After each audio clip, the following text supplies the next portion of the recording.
Thank you guys so much for tuning in. We're so excited to have you. Welcome to another episode of Fighting the Fray. We are in the series of things I wish I knew before I said I do. And today we're gonna be talking about knowing your role. So I think we can all agree that there has been a shift that's taken place over, I guess, the past few decades. Women have gone from not only being homemakers and taking care of business inside the home, but also taking care of business outside the home by having careers outside the home and just managing and balancing the two. So that's left all those responsibilities that are inside the home. We've seen that those have been kind of shared between, the husband and the wife. And so, like, when we talk about knowing our roles, that's why this is such a vital conversation to have. Because there might be certain things that we see, like, you're like, man, this girl is beautiful, this girl can cook, this girl can clean, this girl is on top of her game in regards to school, she's on the track team, you didn't run track like that, babe. So you're not talking about me? No, I was just talking about, our women in general, like being able to... I don't understand why we would be talking about our women. Okay, yes, my woman. So she plays basketball, because you know that Paige is, right? We have this perspective of women that the reality is that it's gonna change as their role changes, like, as they become mothers, as they become wives, and then as they become mothers, those roles are going to change. While they still will be able to juggle a whole bunch of things, the responsibilities that they will take on will change. And so that's why, this conversation is so necessary, to be able to find out what our roles are. Right. And when there is no conversation, there is confusion. Mm-hmm. And that's another reason why it's important to have a conversation like this, of knowing your roles and how they fit in the home, amongst the two of you, husband and wife, or fiance as it evolves at different stages. It's important because if there is that confusion, it can lead to resentment if you are the person that's now taking on all of these roles because there was no communication, or feeling alone. So it's just really important to seek out that conversation before it becomes a potential issue.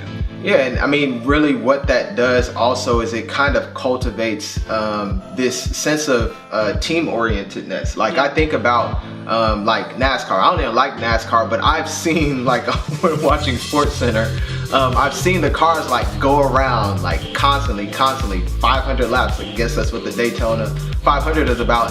But during that time, they make pit stops, and really, if those people that are in their pit, they don't do what they're supposed to do, like if there was no prior conversation as to, hey, I'm gonna change the tire, I'm gonna fill it up, I'm gonna top off their, like, it would be chaos not only in the cockpit, but once they actually go out and that driver starts going laps again, I mean, you'd see that driver on the side of the road. So that's like equivalent to like us coming together and talking about what is our role that we're going to, do to make us be most efficient. And go out there and be effective. And it's not only important to have that conversation in the beginning, it's also important to have the conversation as changes are happening. And you were using the example of NASCAR, and I can just think of an example of like two new parents. Mm-hmm. If you don't discuss what the roles are going to be, and as they change, like, for example, let's say a woman gives birth and the baby has colic, which is a baby that cries a lot. Mm-hmm. The roles are going to have to change because the baby's going to be up a lot more. So I know, it's okay, don't worry. The parents are going to have to adjust and kind of not only rely on the conversation they had when they were still pregnant and not really knowing how the baby was going to be. Now that the baby is here and the baby has shown you that the baby is here and has their foot down, it's like, you guys are essentially going to be my subjects, you guys kind of have to tweak it. So it's not only important to have the initial conversation, but also be able and ready to tweak as time goes on. So wouldn't you say that, like, as we have that conversation, that it's also good to like acknowledge what our gifts are? Absolutely. To know what you're good at. And I mean, I joke with John, but like John, thank God, God really knew what he was doing when he sent John. John loves to fold clothes. And he's even told me that it's therapeutic to him. Yeah. So that's perfect because I don't like to fold clothes at all. So I mean, even if we are good at doing something like folding clothes, for instance, like it's good for us to take note and this goes back to us discussing our roles. Like it's good for us to take note and actually raise our hand and be like, hey, you know, I've been folding clothes a lot. You know, it'd be nice for me to be able to have some help.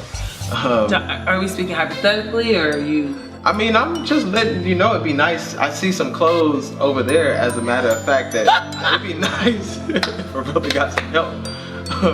But no, seriously, you know, in us talking about, you know, our roles, let's take note of the imbalances that we may have. Yeah, and it would be even best to try and address them before they become like a true burden or a true thorn in your side. So since we are talking about clothes, if I do notice that, wow, John seems to have been folding for like 5 hours, which is not the case, but if that was a scenario, I could be like, okay, well, let me join him. Even though it's therapeutic, let it be therapeutic for the two of us. Yeah. But while we're talking about roles and having conversations about roles and our gifts and how it could apply to us, there are some roles that shouldn't really change. And I think in regards to the husband, that's kind of like being the head or... Yeah, like being the servant leader. And like, I think about it from an example of like, you know, I'll say most of us men, we have this thing that's called pride. It's called an ego.